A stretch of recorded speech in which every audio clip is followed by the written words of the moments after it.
Sebab apa Raja Petra tak berani balik ke Malaysia? Orang yang takut nak balik ke rumah sendiri mesti ada lakukan kesalahan. Macam anak kita juga.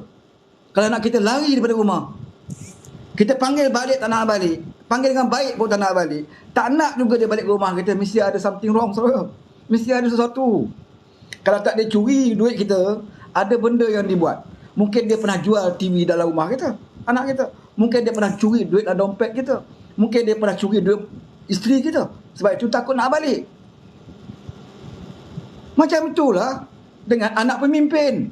Lari keluar negara, kita pujuk balik, tak nak balik. Sampai pihak polis terpaksa buat red notice. Hantar ke Interpol.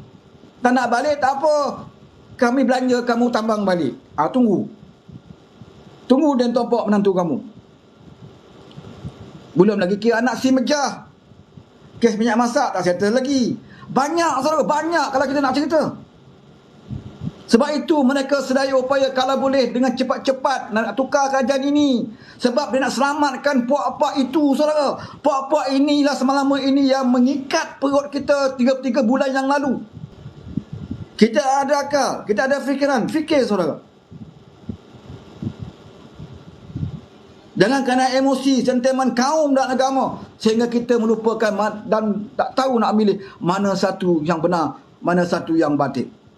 Kerana orang yang batil ini, dia akan melindungi kebatilan dia dengan isu-isu kaum dan juga agama. Sedangkan mereka lah penyakau-penyakau yang terbesar. Mereka lah selama ini yang mengikat perut-perut kita. Mereka inilah yang menyusahkan kita 3 bulan yang lalu. Sehingga ada waris-waris kita yang mati. Kita tidak boleh melihat dia di hospital. Kita tidak boleh memandikan dia, menyemayangkan jenazah dia. Tak boleh pergi iring dia ke kubur. Kenapa? Kerana kegagalan mereka mengenangani masalah COVID ketika itu. Waktu kerajaan PH memerintah, COVID datang. Bukan zaman Muhyiddin. Dia selalu jual dengan orang. Saya ni Perdana Menteri yang malang. Tuan-tuan, saya ni Perdana Menteri, saya malang sebab saya kena hadapi COVID. Saya ada masalah negara yang besar yang melanda dunia. Dia cerita dengan orang kampung. Biar orang simpati dengan dia. Sedangkan COVID melanda negara kita bukan zaman dia. Zaman PH. COVID datang. Di mana Dr. Zul tengah tangani COVID waktu itu yang baru masuk ke negara kita. Pelancong-pelancong yang terlepas masuk telah kita kuarantin, kita kawal dan zero kematian di zaman PH 22 bulan. Di penghujung sebelum kejatuhan kerajaan PH, COVID masuk. Takkan saudara tak tahu, takkan saudara tak ingat bagaimana Dr. Zul setiap hari bermesyuarat dengan pengarah kesihatan, dengan Kak Wan sebagai pengerusi. Ketika itu dibentuk jawatankuasa untuk hadapi masalah COVID yang baru masuk. Setiap hari mereka bermesyuarat bagaimana nak atasi.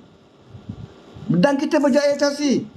Tak ada zero kematian dan tidak merebak pun. Di saat itulah para pengkhianat ini, saudara, di kalangan mereka berbincang, di kalangan mereka punya niat yang jahat.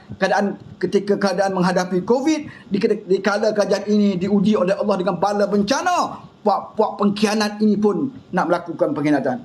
Inilah saat terbaik, kata dia. Kerajaan tengah lalai sekarang ini. Pemimpin tengah fokus pada COVID. Inilah saat terbaik untuk kita tebuk atap. Termasuk dalam Lebay Hadi, saka tua tu, dalang besar dia, Muhyiddin Yassin, Azmin Semurid, semua mereka berpakat untuk nak menjatuhkan kerajaan mandat rakyat. Bila mereka ambil alih saja kerajaan, mereka tidak terus fokus pada COVID ketika itu. Apa yang mereka fokus? Scheme of things. Sebab itu dijanjikan.